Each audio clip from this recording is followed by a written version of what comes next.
Well, hello again. I haven't posted a video in quite a while about letterman chenille patches, but I had an accident in January and I'm unable to use my right hand.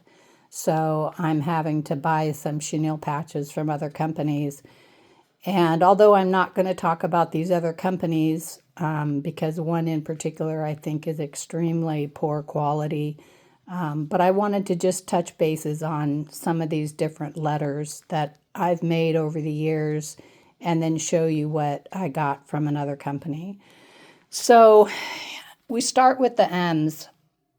And these are all samples that I keep in my sample box. And for whatever reason, I don't know, might have done something wrong, or maybe I was just making them for kicks and grins. I don't know.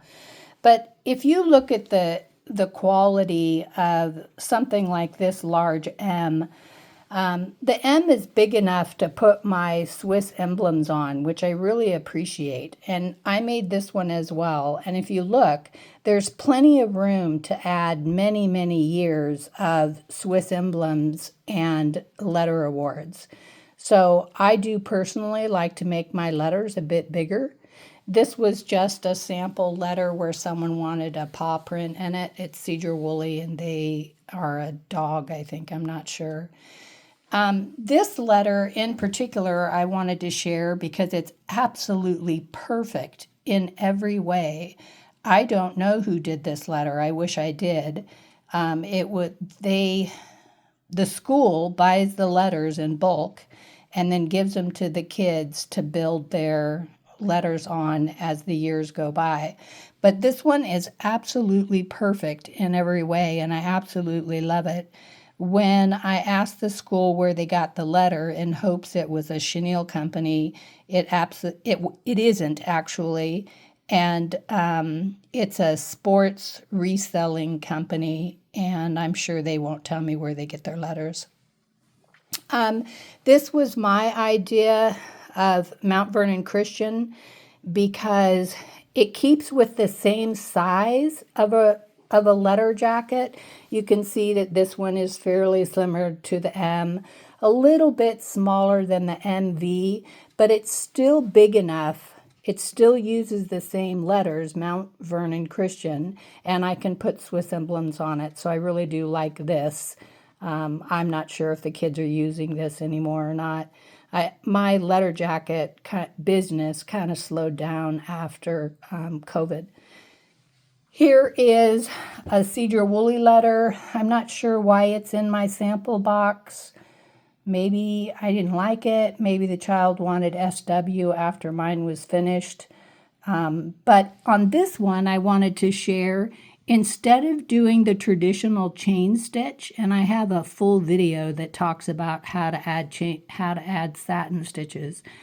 I use satin stitches instead of the traditional chain stitch. So that's actually what holds these pieces together, is the satin stitch. Here's another W. This did use the chain stitch, but nothing wrong with it. I just like to knock them out on my embroidery machine. I can get them done faster. So now that we've looked at a couple of good ones that I've done over the years, I just recently had to order some from a company because my right hand isn't working. And if you get anything like this from a company, I would send it back. This is horrible. What strikes me as poor quality right from the get-go is the inability to keep the same distance in the white wool against the navy wool, and it just makes it look kind of sloppy. So, and here's another example of an MV where the same thing is going on. I was trying to use this company as a supplier, but with these as their samples, I wouldn't use them.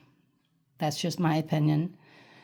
On the same note, from the same company, I got this MVC.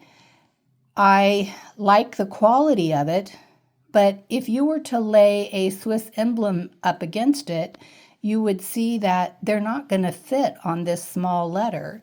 So this MVC as compared to this MVC, they still have the 3 letters, they still reflect the same school, but I have plenty of room on this letter set to add the Swiss emblems. So anyway, if you have any comments or if you have any questions, let me know. I just thought this was interesting because I don't normally buy my chenille emblems from anybody else. I do them myself, but since my accident, I'm pretty limited. Thanks for listening.